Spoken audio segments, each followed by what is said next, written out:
Hello viewers, আসসালামু আলাইকুম। আশা করি আপনারা সবাই ভালো আছেন। আমি আজকে চলে আসছি গরুর হাটে। প্রচুর গরু উঠছে এই হাটে। আর এই হাটটির অবস্থান হচ্ছে টাঙ্গাইল ডিস্ট্রিক্টে কালিয়াদী থানায় কুচুটি এলাকায় অবস্থিত এই হাট। এই হাটে আজকে প্রচুর গরু কেনাবেচা হয়েছে। চলেন আপনাদের পুরো হাটটি ঘুরিয়ে দেখাই এবং কোন গরুর দাম কেমন ছিল আপনাদের মোটামুটি একটা ধারণা দেওয়ার চেষ্টা করি। ভিডিওটি দেখতে থাকুন। এই হাটটি 44 নং কুচুটি সরকারি প্রাথমিক বিদ্যালয়ের সামনে বসানো হয়েছে কোরবানির ঈদ উপলক্ষে। এই হচ্ছে কুচুটি বাস স্ট্যান্ড। এই বাস স্ট্যান্ডের রাস্তার সাথেই হাটটি বসানো হয়েছে। এই হাটে আমার পরিচিত অনেকেই আসছে, কেউ গরু কিনতে কেউ বিক্রি করতে। আমার এলাকার বড় ভাই মালেক ভাইয়ের আব্বাও আসছে গরু বিক্রি করতে। উনি নিচে অলরেডি আঙ্কেলের গরুটি বিক্রি করে ফেলছে। এটাই হচ্ছে মালেক ভাইদের গরু। এই গরুটি 2,05,000 টাকা বিক্রি করা হইলো। মোটামুটি অনেক বড় সাইজের একটি গরু। আজকের হাটে অনেক গরু উঠছে এবং প্রচুর লোকজন এবং প্রচুর গরম পড়ছে। কি গরু নিয়েছ? কি বেচছ নাকি? কত কয়? হ্যাঁ,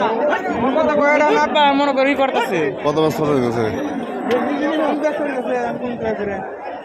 এই গরুর হাটে যারা বড় গরু নিয়ে হাটে আসে তারাই জানে যে গরু নিয়ে আসাটা কতটা কষ্টকর। এই যে দেখেন গরুটি শুয়ে পড়ছে, অনেকক্ষণ যাবত চেষ্টা করতেছে, গরুটি উঠাইতে পারতেছে না। চলেন গরু নিয়ে হাটে আসতে কতটা কষ্ট করতে হয় মানিকের কাছ থেকে শুনি, কারণ ও নিজেও একটা গরু নিয়ে আসছে হাটে। গরু নেওয়া দিলে এই রকমের পরিশ্রমের, তাই না? কই কই পড়ছিল কাকা তুমি? আমি চড়াকে 3 দিক বেঁধে নিয়ে দিচ্ছি। 3 দিক বেঁধে নিয়ে দিছ? ভাই কি জীবনটা তো কাকা আমার মানিক গরু আনতে নিয়ে 3 দিক বাজি দিছে বলতেছিল। এখন ন্যাংরায় ন্যাংরায় হাঁটতেছে। গরু হাটে নিয়ে আসার সময় এদিক সেদিক দৌড় দেয়, ধরে রাখা অনেক কষ্টকর। যে গরু হাটে নিয়ে আসে সেই জানে। মানিক স্যালাইন পানি নিয়ে যাচ্ছে। মানিকের সাথে যারা গরু নিয়ে হাটে আসছে তাদের জন্য প্রচুর রোদের তাপ আর মানুষের ধাপের কারণে অনেক গরম লাগতেছে। এই হাটে যারা গরু কেনা বেচা করতে আসছিল তাদের মুখে জানতে পারলাম আজকে গরুর দাম নাকি মোটামুটি কমই ছিল। গরুর হাটে আসা অনেক রিস্কের একটি কাজ। অনেক সময় গরু ছুইটা গুঁতা দিতে আসে, আবার লাথি দেয়। তাই আপনাদের দেখানোর জন্য একটু দূর থেকে ভিডিও করার চেষ্টা করছি।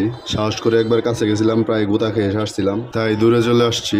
এই ছিল আজকে কচুটি হাটের পরিস্থিতি। এখন এলাঙ্গা বাস স্ট্যান্ডের দিকে ব্যাক করতেছি। ব্যাক করার সময় রাস্তায় আটকা পড়ে গেলাম, ট্রেন আসতেছে। এই ছিল আজকের ব্লগ। ভিডিওটি ভালো লাগলে লাইক কমেন্ট শেয়ার করে পাশে থাকবেন। সকলেই ভালো থাকবেন, সুস্থ থাকবেন। আসসালামু আলাইকুম।